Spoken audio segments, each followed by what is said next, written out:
What is a dirty business tactic that you know and everyone should be aware of it? People lie about salary, starting pay, raises, etc. all the time. Learn to play hardball. For a multi-million-dollar company, another $10 $20K is nothing. My office had a lockdown on raises over 3%, and going into an annual review I learned that my boss had lied and underpaid me for the starting position. He claimed they had a $60,000 budget for the position and couldn't exceed it. I found out the last person in the job got paid $75,000. So I got an offer from a competitor for over double my current pay, knew they couldn't afford to lose me with the amount of work coming in, and slid my offer letter over to my boss during the review. They matched the offer, gave me a $10,000 bonus up front, and even cut me into a percentage of a business line. The meeting was awkward as hell, and it was difficult to do, but it's business. I know a guy who does pest control who specializes in raccoon removal. He takes the raccoons from one house in one neighborhood, then takes and releases it in another neighborhood, then waits for the people there to reach out to him to remove the raccoon from their home.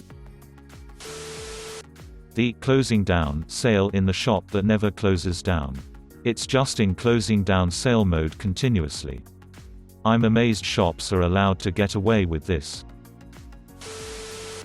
I waited tables in a restaurant, and one time I decided to pour a cup of soup into an empty bowl. A bowl of soup costs a good bit more than a cup of soup at the restaurant.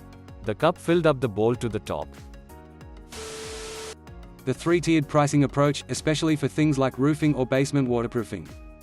The contractor starts with a ridiculously high-priced quote for way more stuff than you asked for, steps down to a more moderate quote of what you wanted with a few bells and whistles, then the third quote is for what you requested.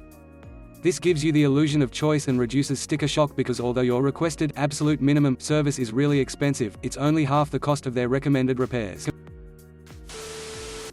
Jacking Google business pages. Basically, if a Google business listing isn't claimed and controlled by a company, a competing company can weasel their way in and direct people to their business by, say, changing the phone number.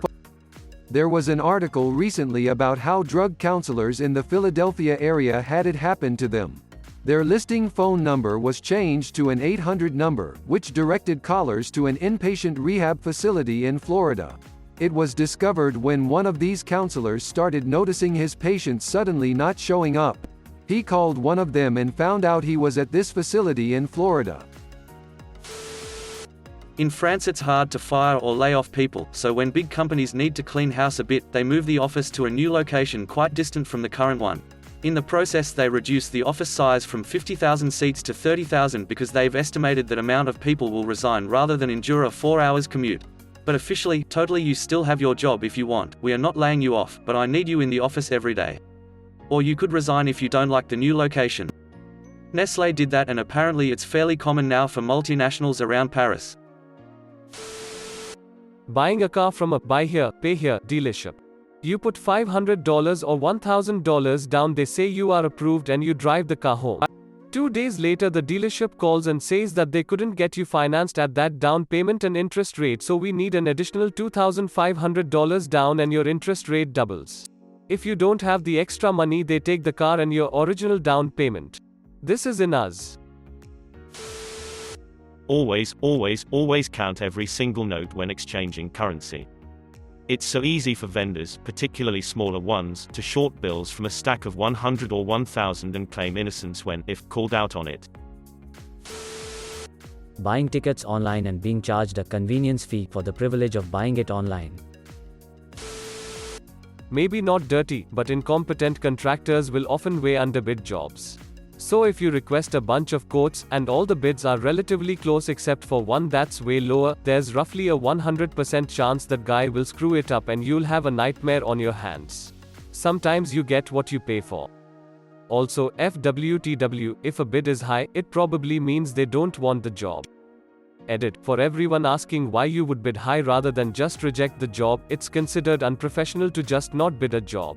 It leaves a sour taste in customers' mouths when you just outright don't even give them a price. Reasons you don't want the job could include: 1. You're out of manpower and can't staff it. 2. There's something about the job that makes you not want to deal with it. For example, fixing an air conditioning that wasn't installed right means you could be looking at a job that is actually going to take months, still not be right after you're done, and the customer could blame you, not the original contractor. No thanks. 3. Customer is an asshole or difficult in some way. He might have non-asshole friends, however, you don't want him bad-mouthing too. So the goal is don't piss him off, but also try not to work for him either. Edit 2 should have put this in the original comment. Sometimes they will outright steal from you or half do a job, take the money and run. They count on you being either too poor or too passive to take them to court. Mattress stores that have they find it anywhere else for cheaper, you get your money back. Deal contract with the manufacturer to make the exact same model of bed, but with a model name specific to that store, so nobody can ever cash in on that deal. Dish Network's door-to-door salesman will tell you that it's fine to use your parents' name and social security number for your account if your credit prevents you from getting service. This is not okay, it's identity theft. I worked in the collections department of Discover Card for a while. One thing they did, maybe still do, to lure customers to them is offer 0% April for the first year.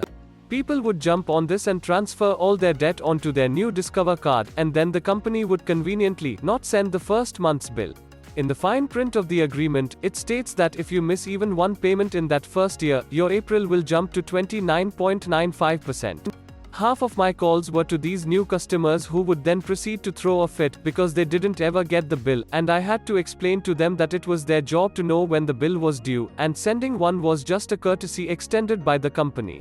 I hated that job. It ate away at my soul. In high-end IT, vendors will often go dark in the months before a service contract renewal or infrastructure refresh is needed. The idea behind this is that the customer is forced to come to them, or they can come to the customer with little enough time to complete the refresh that they are either forced to make a purchase on bad footing for price negotiations or renew service agreements for an additional year at a higher rate while migrating to new gear. Offering insurance on anything that does not have the potential to be financially debilitating. Want to insure your DVD rental? Fuck off. When I was in the process of moving into my current home, I transferred the title of my old home and land to my sister because she was buying it and moving in when I left. Within the next few weeks she started getting all the "welcome to the neighborhood" coupons and flyers. She didn't even change her address, so I assume companies track title changes with the Register of Deeds. The sketchiest was a pest control company claiming to have an existing account on the property and recommending she continue to use their services. They detailed dates and changes, referenced termites. It was all lies. All the dates shown were while I owned the property, and I never even heard of this company before she received that letter. Edit a word. Edit 2, people are prying, and I don't want to give too much info, but this took place in North Carolina. I am aware that title changes are public record, but I was surprised by the speed. The small town I live in can take up to 2 months to update their online public databases. Clearly there are ways to get the info I was not aware of. Debt collectors will have detectives call you from a number that appears to be a legitimate law enforcement agency when you Google it. It's actually a spoofed caller ID using a legitimate agency's fax number. The detective will threaten arrest and throw around names of local judges. The debt collector will claim to not know the detective who left the message, but will be willing to take care of your debt. Edit time, yes, it's illegal, but it's very hard to prove, and that's why they do it. Law enforcement or courts will only call you in the case of theft, like a hot check, but will never call for an old debt. It's civil and they don't have jurisdiction. At Home Depot and Lowe's there are cacti with plastic flowers glued onto them. Petco will sell you non-aquatic plants specifically for your aquarium that will poison everything in the tank. Fake claims of another house offer with zero contingencies. We were young, first-time home buyers. We found a house that we loved and was in our price range, albeit the high end of our range, but in there, nonetheless. We entered into negotiations with the seller's agent. While my husband and I were thinking the counteroffer over, we received another call from our agent saying the seller's agent received an offer from someone with no contingencies. They could pay cash and sign that day. We knew we couldn't compete with that, and our agent urged us to rush over to her office to sign the counter-offer and hope they would accept it since we made our offer first. Of course they accepted, because there was no other offer. After all this went down, we were sharing our story with family and friends, and we came to realize the seller's agency plays this card frequently. I wish my husband and I had been in a better place to fight their tactics, but we were buying in a location that didn't have many good houses in our price range. 2 years later, and we are pleased with our home, just not our mortgage. When finding a home for your elderly parents, set up an appointment but come in a few minutes early and say, "Don't ask if you can walk around for a quick look." The receptionist likely won't refuse you, and the salesperson won't be ready for you. These places like to show you only the stuff they want you to see when being led around by a salesperson. Chat with a resident or a staff member, they'll be the most honest with you. In Nova Scotia, Canada, severance pay is paid on the average of your last 30 days of pay. This means that some companies will actually reduce your hours to minimum your last month with them if they are going to lay you off. Happened to me wife.